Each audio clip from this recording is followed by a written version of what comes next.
All right, everybody, welcome to today's edition of SWAC Smoke.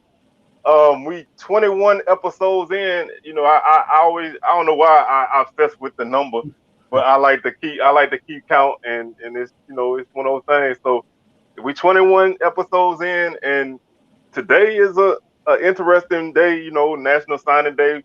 Signing period started yesterday, and they had some big news come off of that. The Celebration Bowl also is this week. I don't think it's a lot of excitement for this game, but I'm gonna watch. We'll talk about that. Coaching searches, you name it. So we're gonna talk about pretty much everything. How you doing today, DJ man? I'm pretty good, man. Just full of excitement. I'm ready for the Celebration Bowl. It's like you said. I don't think it has a lot of steam at this point, but by the time it kick off, I think it'd be fine. And yeah, I'm just ready for that, man. First thing. Oh yeah, it's they sell out crowd, so that's a big thing. Um, Coach Prime back in Atlanta. South Carolina State, they're gonna come ready. They one of those teams that you don't know, what you're gonna get when you till you play them. They typically always a physical team. They got some ballers on their defense and some really good receivers and a good running back. So this should be an entertaining game. Don't let that 6-5 record fool you. But I think they a bit better than that. So hopefully it'll be a good matchup. Um, I guess we might as well just go ahead and jump into the preview since we kind of talk about it now. But Jackson State, last time I saw, they're an 11 and a half point favorite in this game. So that's not a lot of respect being shown to South Carolina State, but you just never know how this game gonna go. Right, because you got. I mean, first thing first, I think that Jackson State will beat them by that, if not more. But I do think South Carolina State is a solid squad. Um, I also think that they got a full season of film on Jackson State. So if anything, they may be able to put together some schemes because there's been some schools in the SWAC to kind of show you some different ways of neutralizing Jackson State. So we'll see what kind of coaches they got. I know Jackson State probably got the better team talent wise overall, but schemes and knowing the game could definitely neutralize a team and create an upset. So Yeah, I mean the thing I say to anybody that played Jackson State is you have to be consistent. You need to take care of the football. You need to finish drives. You really can't afford to turn the ball over. You can't punt much. You really have to score a lot, which is not that hasn't happened this year. They've only given up uh 21 points once. Everything else is 17 or less. So I don't know how you're gonna find those points if it's through turnovers or special teams. Some kind of way you need to manufacture points and take advantage of. They tend to start slow, Jackson State. So you need to take advantage of that if they do, um, and get a lead. But if you get a lead, you need to stay on it. Um, I would, I say Southern kind of gave a blueprint on how to play them. They just couldn't finish. But that's pretty much what you got to do. You got to stick with what you do. Texas Southern had a good game plan as well, so you got to stick with what you do, and hopefully you get the breaks. But if you let them get going, then you're gonna have some problems. So I think it's probably gonna be a game that finished close to that score, that point spread. But I think it's gonna be the typical Jackson State game, you know, close in the first half, second half they pull away. yeah, I believe it's the same thing. They're gonna have to shorten the game. If South Carolina State can get a lead, you're gonna have to, like you said, continue to be able to run the ball and put points on the board, but definitely be able to shorten the game. Don't try to match scores with them. Just play your game and execute. Yeah, that's the name of the game. And I'm saying all of this, but I mean, this is swag. This is swag smoke. So I don't really care about the MEAC, man. No Yeah. offense to nobody out there. I really hope J State wreck these guys, man, because we need to take. I'm saying we because I'm on the swag train this Oh, of this week. course. Yeah. We need to take out what it is, 5 years of frustration in this bowl game or 4 years or whatever. I would love to see a 61-15 type of game. I doubt that's gonna happen, but I need to see. I would love to see a beatdown just because the SWAC just needs to. We need to flex some dominance on this conference. So, um, JSU, I know my predictions always don't turn out the best, but man, please y'all go out there and handle business. And I'm gonna leave that at that. Yeah, I'm sure they will. I'm confident in them. Oh yeah, I'm definitely confident. One thing I want to do before we move on is I don't know if my boy is on here yet, but I want to shout out LosJ. I got my shirt today. I don't know you got yours yet. Nah, I haven't checked the mail, but I All don't right. think I have it. Well, I'm rocking mine today. This is from LosJ and Trophy Chasers Athletics. I'm put this on the screen right here. Y'all can hit up his IG or his Facebook. Um, so I wanted to give him a shout out for the love. So I really appreciate that, man. Y'all show him some love as well, man. He's a really good dude. TSU fan. He can talk some trash too. So y'all, if you're gonna come for him on that kind of stuff, he gonna get with you. So just show the love to Trophy Chasers Athletics, and that's what that is. Nice shirt, man. I long sleeve shirt, short sleeve. I love it. I'm gonna rock this like crazy, man. I'm waiting. I need to check the mail as soon as we get off. Yeah, indeed. I came home and it was on my bed. I was like, "Ooh, I got Christmas present early." Right. I'm happy for that. But it is a nice shirt. Thank you, Jessica Wells. It is a nice shirt. So with that being said, I'm going. I want to go straight to the Travis Hunter thing, man. If you don't mind, I don't Yeah. know, if you had any kind of um format of how you wanted to go, but this is a big thing. Travis Hunter, Jackson State, FSU fans, hot as fire. I mean, I know y'all. If y'all know me, y'all know I follow Florida State. Um, I was very happy, man, that he signed with JSU. I was like, I was cheering like he signed with Southern. It was just one of those things, man. But the thing that I really want to talk about is the reaction of the fans. Oh yeah.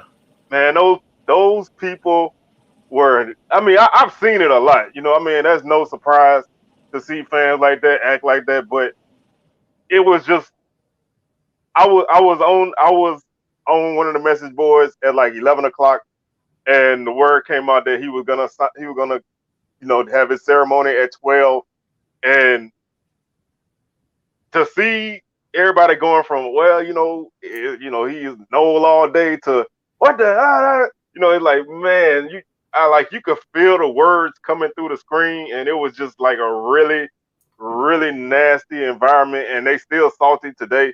But Yeah.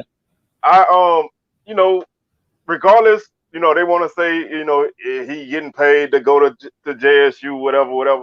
Regardless, man, the fact that the number one kid in the nation who ESPN bumped down to number two after he committed to Jackson State, that's salty. But regardless, a five-star athlete signs with an HBCU, Coach Prime or not, that's that's a huge thing. Now, what that leads to after this, that's up in the air. But for now, that's a huge thing, man. It's really just it's just history making.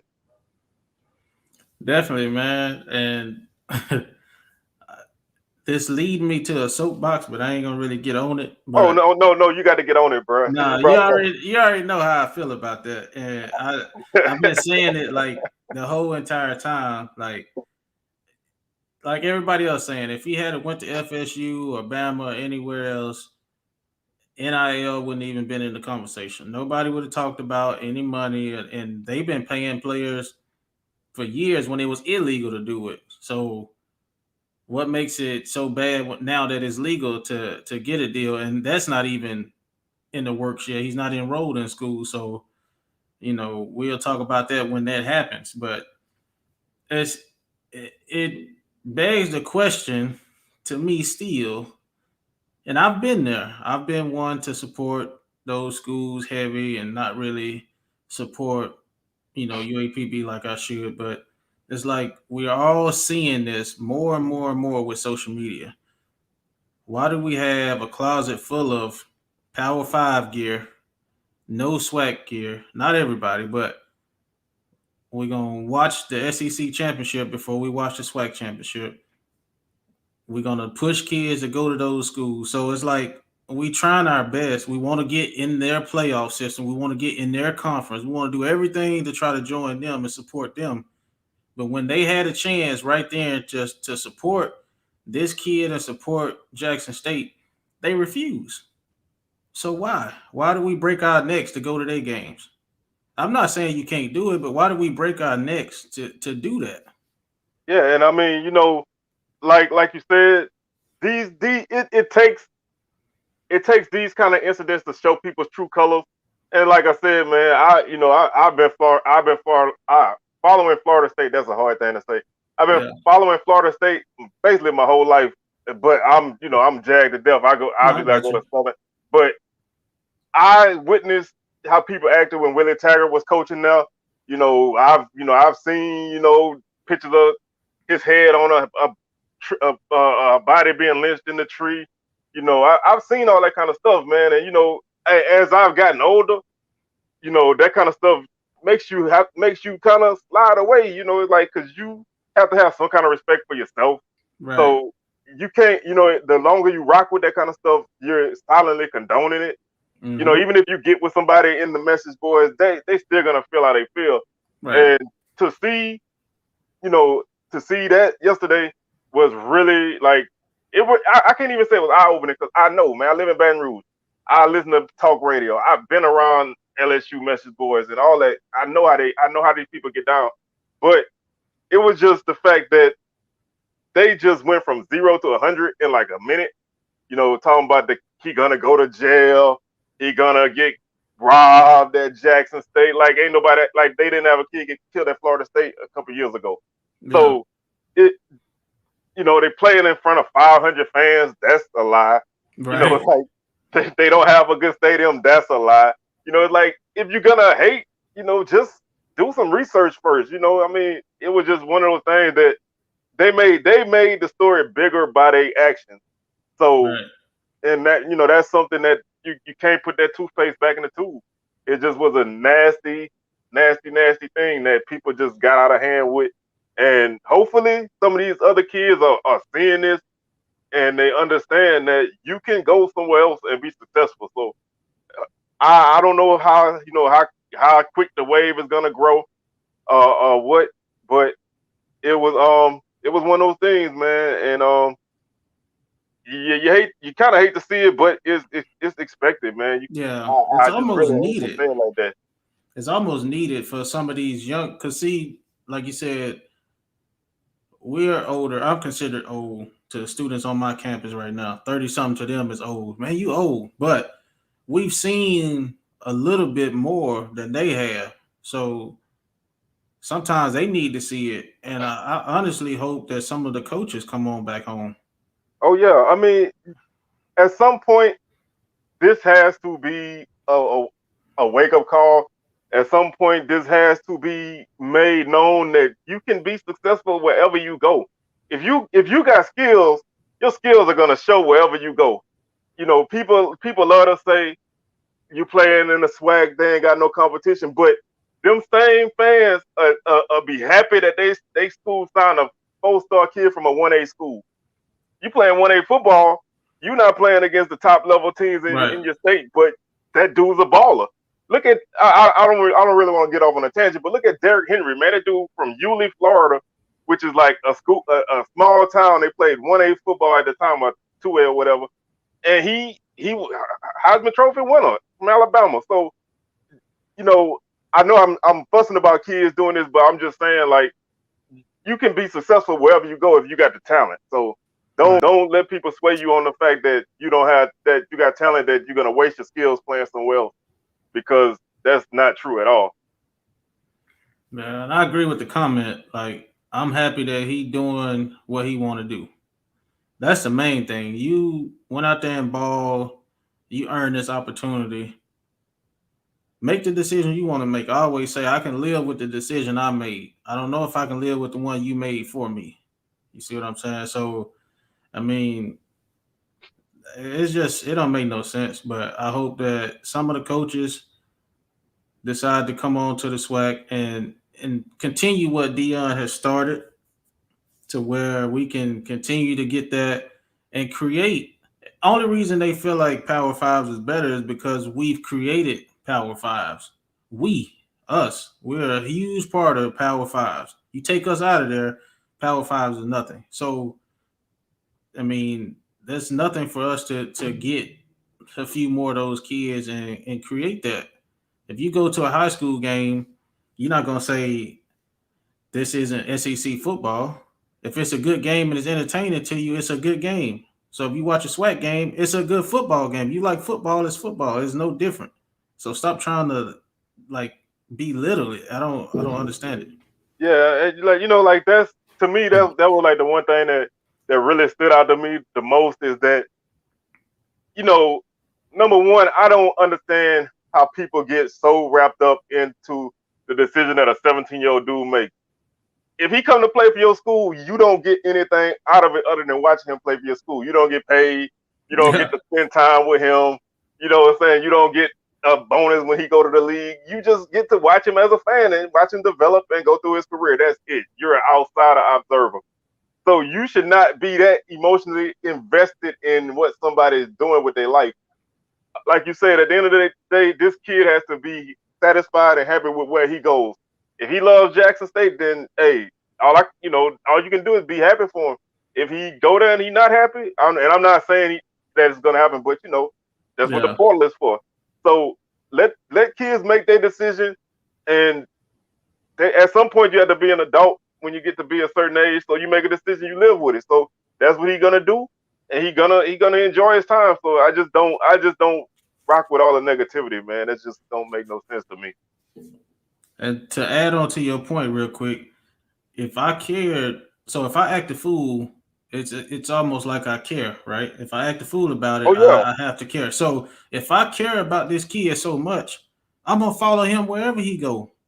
He can go play at a community college. If I care about where this kid goes so bad, all I gotta do is watch Jackson State.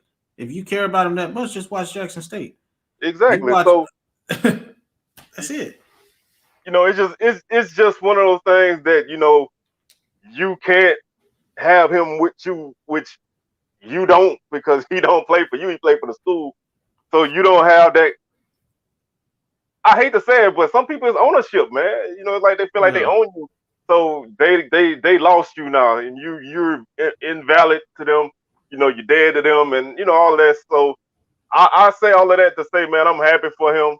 I'm a big fan of his. I watched him play. Hell, I watched him play 7-on-7. Man, the dude, he's the truth. And wherever he go, I hate to say it because I'm a Southern fan, but 10 games out of the year, man, I'm gonna love to watch him play. I ain't gonna be happy to watch him play when we play him, but other than that, Right. I'm gonna enjoy everything, man. And what's up, Big Thrillo, man? What's going on?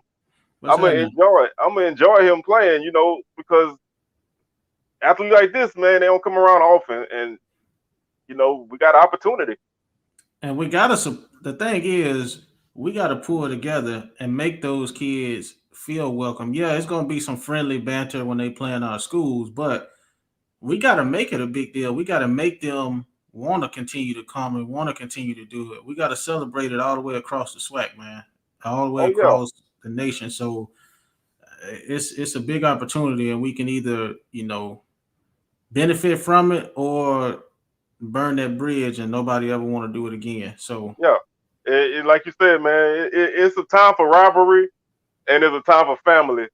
And this is family time. And one thing I say about the SWAC more than probably any league anywhere else in the country is it's legit family, man. There's families at every school, man. People connections, we make connections throughout the years, and it's one of those things that you happy for him, man. Now, like I said, Saturdays, you're not happy if that dude is is tearing your team up, but today it's a win for everybody, man. And hopefully, it, like I said, can lead to a couple more.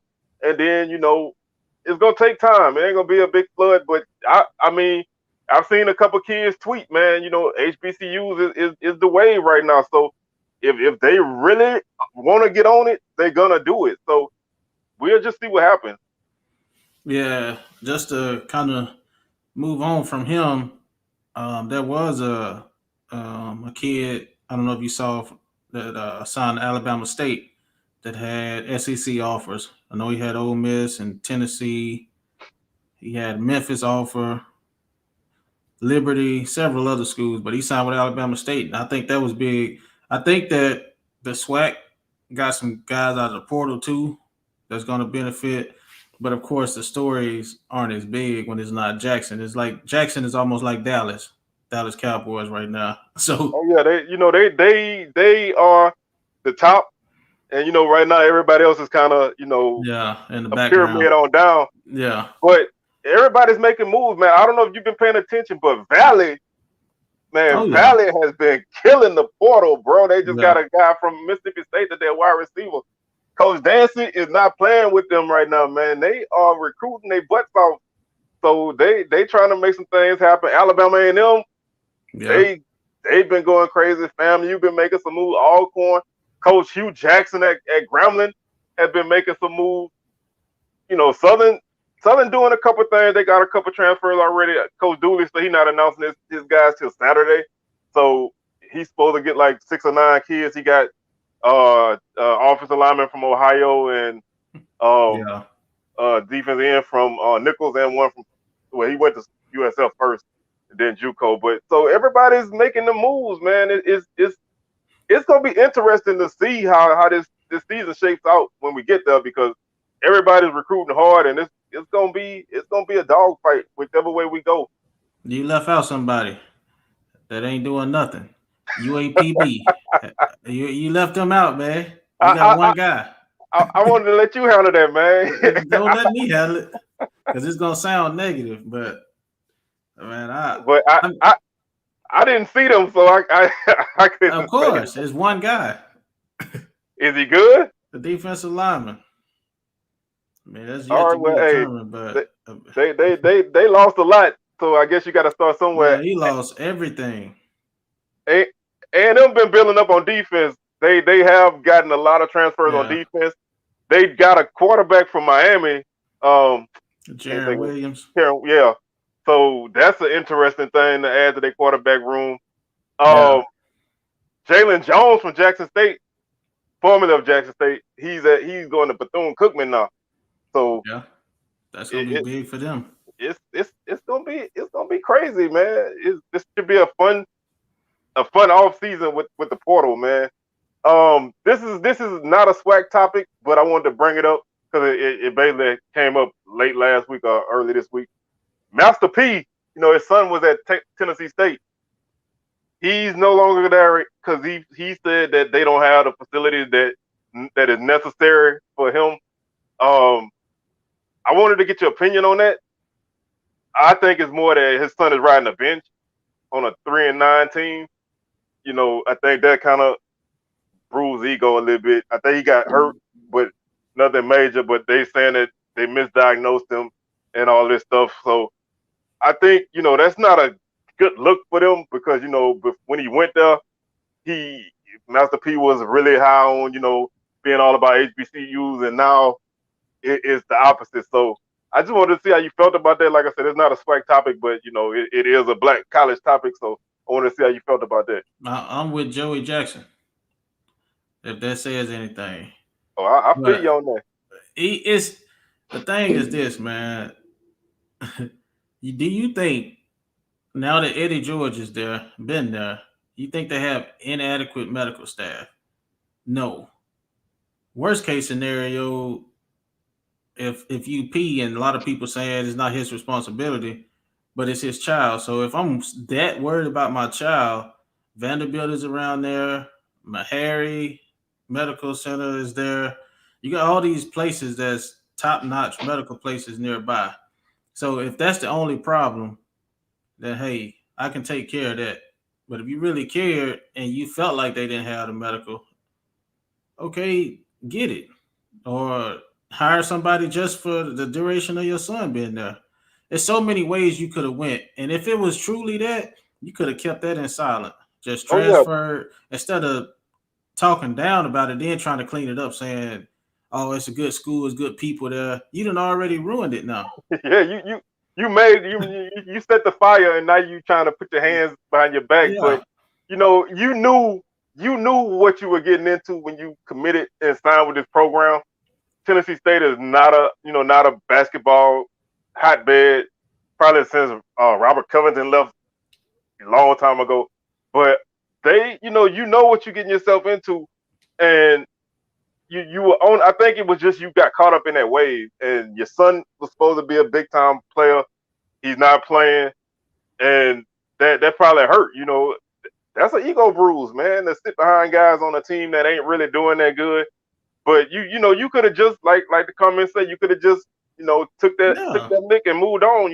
Moved That was on. that was no need to really badmouth the school. And like you said, if you need anything medical or hospital wise, Nashville is the place, man. They got Yeah, all kind of that is like medical central. So I heard Tennessee State has a really good bunch of people that work there, and I mean they yeah. I'm already sure getting they money. do. So Yeah. they building an indoor practice facility for football, so the money is there.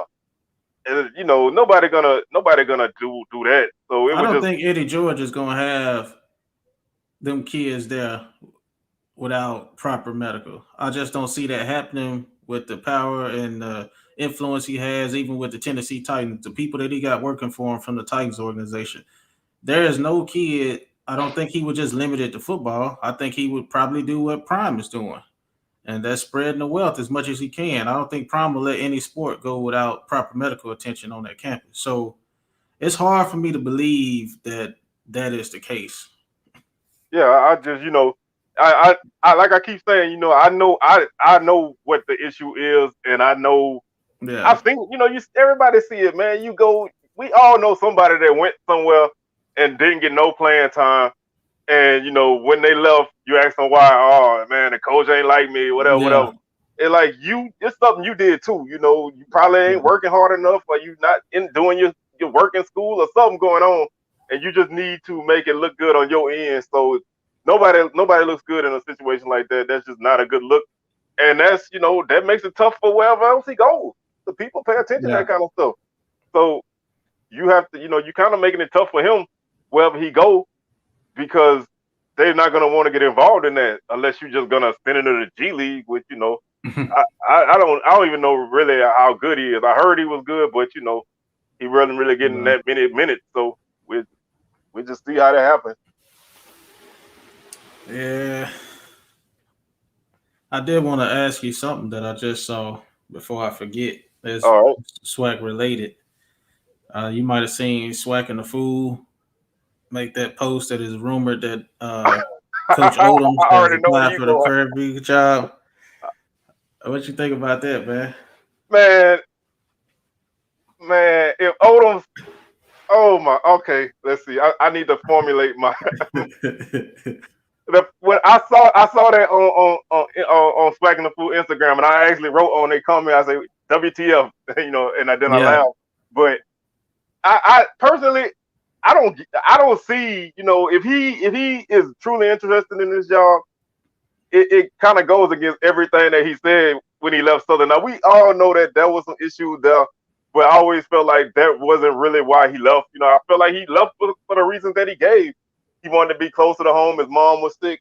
He didn't want to be, stuck in those 1 year extensions Southern give him. And so he got Norfolk State. And he did well there. They had a slump late in the season, but he did well there.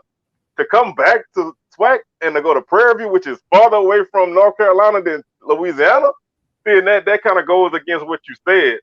You know, then that makes me just feel like you should have just said you just wanted to get away from Southern because we know that Southern didn't like you because a lot of people didn't. I'm not saying yeah, that's good or bad, but everybody know that's the truth.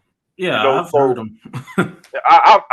I've heard them in my ear say that. Yeah, But if he's interested in the job, now he's not.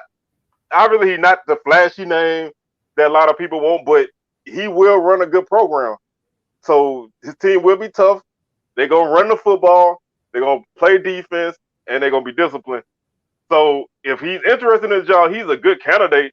But I think it's like after 1 year of being at Norfolk State, it, hopping back in the SWAC, that's kind of confusing to me. But he made some statements at Norfolk State about how the fan support wasn't like he was used to. So Yeah. I don't, maybe he wanted that old thing back, but we'll see. Yeah, I mean, I think the way the MEAC is going anyway, I think the SWAC is going to be more competitive and everything. It's just a better stage, I feel like, than the MEAC at this point. No disrespect, but I mean, they losing schools left and right. Delaware State is on the verge of going down to D2. So it's like after a while, there's going to be nothing left over there. So, but I think he would be great for it. Of course, I'm not looking at it from a Southern Jag standpoint. I'm looking at it from I think he would do well there. But I did want to ask this question too. I know we're running on time, but I asked earlier, and we'll get to a big thriller question. All right. Uh, I asked earlier in the season what was the hardest job in the SWAC. So we always talked about Valley and TSU. They done elevated. How do you sell a coach on UAPB and how do you sell a kid on UAPB? What are your selling points? At this point in time, given the last several years of the program, what can I sell on the coach to get an Ed Reed to UAPB? Um, that's a good question. Honestly, I mean, just to look at the history of UAPB, you know, the, pretty much every time they had a successful season, they fell off the cliff the next year. What it was, 2007, they went to SWAC championship. Oh They six, 06 they oh went to championship. yeah, They played A&M. '06 they went to championship. They was down the next few years. yeah. 2012 they won SWAC and immediately fell off the cliff and was like didn't come up until 2019. So I don't know. It's like I feel like there's something there. If you can sell, the area being close to Texas, being close to Louisiana, you know, and kind of being somebody that can set that mark that ain't really been set there. If you can kind of sell that, hey man, come be a part of this. We gonna do this, but historically, it's so hard to sell that because there's no real foundation to build on, and it's tough. I think Pine Bluff has a nice shiny stadium, and I think that kind of hides a little bit of what's behind the scenes. That is a tough job. A lot of people don't really realize it. That's a tough job. Yeah, very tough, man. I of course I want to see him succeed, and I know I sound negative toward him, but I'm really honestly trying to figure out like we talked before we even got on how I'm trying to break into that career field. So if I'm put in position to make a hire or give input, hell, I don't know what I would say. You know what I'm saying? Like I couldn't. I don't know what to sell a person on. Like, so do you even think a Ed Reed or anybody would take a job like that? I don't think they would. Yeah, I mean, I think a guy like Ed Reed, that would probably be a tough job for him. Especially like his first head coaching job. That's I don't think that kind of coach is for that unless he just really want a hard job. Maybe his name could sell those guys, but is He'll you have definitely to get have. more recruits than Oh what yeah, they've been getting. you have But to have some kind of foundation. I don't know. You can speak more to this side of it. I don't know if the community really support or the school really support. Those are issues that a lot of teams face when they have those tough jobs. You know, Valley got support. They're not a big school and they're not in a rich area of people. As far as population, so it's always gonna be tough for them. But they got a coach now who don't mind getting his hands dirty, and he's gonna go out there and hustle for his. But every coach not built like that. So yeah, that's you're gonna have to take a job like that. You're gonna have to be somebody who not in it for the long for the quick shot. You got to be in it for the long run. It's kind of similar to Louisiana Monroe. That's a job in FBS that is hard. You know, they don't get a lot of support. They don't got a lot of money, and they don't have no long running tradition. So you kind of, if you have a couple good years, then you out the door because you want to get away from them. But it's one of those things that you kind of want to see Pine Bluff rise. I thought they were going to do it coming off of the spring, and it didn't happen. So I guess we're going to see them kind of be like kind of hovering near the bottom unless they get a good year every now and then. But to answer Big Thrillo, I don't think he will be. I would like him to be on the sideline doing something, but I think he's too vested in Miami right now. I think he's one that's going to stick around there. Um, some other high profile players I think may come this way, but I think Ed Reed is really vested in what they got going on there in Yeah, Miami.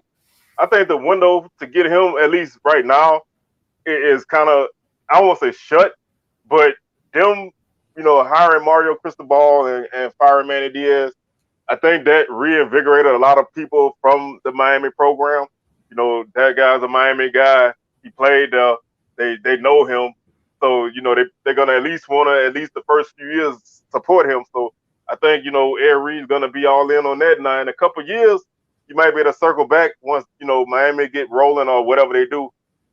Maybe you can circle back and see because he does have an interest. And like they said, Grambling made an offer to him. He turned it down because of what's going on in Miami. So he's interested, but I think I think he got the luxury of picking the job that he wants because I think he has a good thing going now. He don't have to jump into nothing or rush into nothing. So he can probably be a little bit more selective. But I think at some point in the near future, next 3-4 years, you probably see him on somebody's sideline.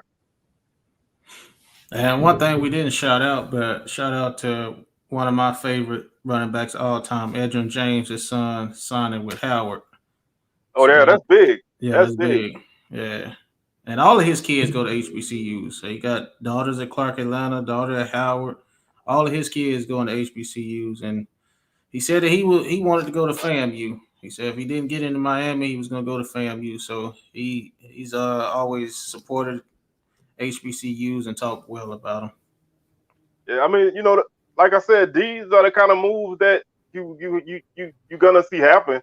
You don't necessarily need to get that 5-star number one guy. That's not always gonna be the thing. But if you can get that mid-level 4-star guy, you know, or a high three, that's huge talent for this level. So you can sway a couple of those guys, then the wave will start to turn because so many of these kids, and I won't go back on that tangent, but so many of these kids go to these schools and sit the bench. They don't even play. I mean, that you can go somewhere else and play instead of sitting on the bench at LSU. Being made to change position and never play. So, that's something that hopefully hopefully we see change Oh in the near yeah. future. I mean, just naming one or two names right now. You got who's killing the league at receiver right now, Cooper Cup. And I'm sure Eastern Washington is a FCS school. Oh yeah, Adam Thielen came from D2 or D3. Darius Leonard, all pro linebacker for the Colts, South Carolina State. So even, most people say when we start throwing out names, we start throwing out names like Walter Payton and this and that. But you got guys in the pros right now from HBCUs and FCS schools. So you still can go as Teron Armstead, UAPB, all pro left tackle. Jamie Gillen, the Cleveland Browns starting punter, UAPB. I mean, recent years. So yeah. I mean, it's guys that it's guys that been there, and 2000 is like 20 years ago, but 99 2000 Jackson State had 2 first-round draft picks. That's long ago if you're yeah, young. If you're my age, that feels like yesterday. yeah, But that's not the deep. That's not the distant past. That's kind of recent. So it's the opportunity is there. If you can play, they're gonna find you. I know that's cliche, and it's frustrating that guys haven't been getting drafted. But I think Coach Prime is gonna push hard, man, and the talent is there. There's oh some yeah, there's some ballers in the SWAC, man. I think we're gonna have a good bit of guys who have the opportunity to at least put themselves in the position to be drafted. That's all. Honestly, that's all you can do is put yourself in position to get there, and it's up to the team to call your name. So Right. all you can do is put yourself in that position. Yep. That's a fact, man. So man, I'm pretty. I don't think I got too much tonight, man. I'm trying to think. Um, it's just been a pretty entertaining week, and like I said, just kind of seeing what's happening with this game, and Yeah. Go JSU. That's the only thing we focused on right now. From this day forward to that game over with, go JSU, and then we'll worry about the coaching changes. So hopefully PV have somebody hired sooner than later, so we can get that out the way. we got somebody shouting out Howard up in here. So it's gonna be fun, man. I think it's gonna be a good game. I'm gonna try to watch till I get bored. So hopefully, basketball. Pretty much as soon as football, When pretty football much as over. soon as Celebration Bowl is over with, we're gonna be basketball. You know, SWAC play start January 3rd, so um, we right around the corner, and you know we know Texas Southern is basketball city. You know Yeah. the rest of us mere mortals. We just try to steal a game or two and try to stay in third or fourth place. You know, to get in the tournament, and hopefully we don't have to play y'all till the end. So it's gonna be an interesting season. Southern looking okay in basketball. Texas Southern always gonna be dangerous. Prairie View gonna be dangerous. Jackson State, you know, the women, Jackson State, Alabama State, gonna be a good season, man. You know, Valley got a couple of dudes that can ball. Uh, Valley coached by Lindsey Hunter, former Yeah. Jackson State great. So you know, then you got Mo Williams, former Cleveland Cavalier, coaching Alabama State. It's gonna be Watch a out for good. UAPB women too. I'm I want putting to. y'all on notice. I want to go to the game when Pine Bluff plays Southern because I want to see if the coach make the team run run it time out. But Texas run basketball, man. I can't deny. But we're gonna try to hand out some L's, man, to try to get revenge for football. Football was not good. Anytime Southern football is not good, the basketball team usually pick up the slack. So hopefully that happens this year, and then we can get back to the normal. Football be good, basketball be average. So stay tuned for basketball in the next coming weeks. And like I said, I don't have anything else to throw out there. If anybody got anything to throw out, man, you know, we'd be glad to take it. But if not, then I think we're gonna get on up out of here. I don't even know NFL. I don't know who playing tonight. Yeah, the Chiefs and Chargers, so it should be a good one. Yeah, I'll try to catch some of that. I'm out of my fantasy playoffs, so at least in one of my leagues, I'm out of the playoffs. Finished ninth place. That's not good. Okay. All right, man. I'm gonna get on out of here. Somebody said APB football sale recruits on being part of. Yeah, that's about the only thing you can sell them on. That's it. Yeah, I mean, like I said, the only thing you can say is, you know, come be a part of, you know, turning things around, man. You know, but is that enough to get people there? You know, that's the thing, and is that enough to keep people there? That's always going to be the question. But I'm sure we'll be able to get a lot of Pine Bluff topics out of this man over here all season long. So I'm always probing for some Pine Bluff information. And Yeah. with that being said, man, we're gonna go ahead and get on up out of here. Y'all enjoy y'all weekend, and we'll holler at y'all the next time. Appreciate y'all. All right, we out.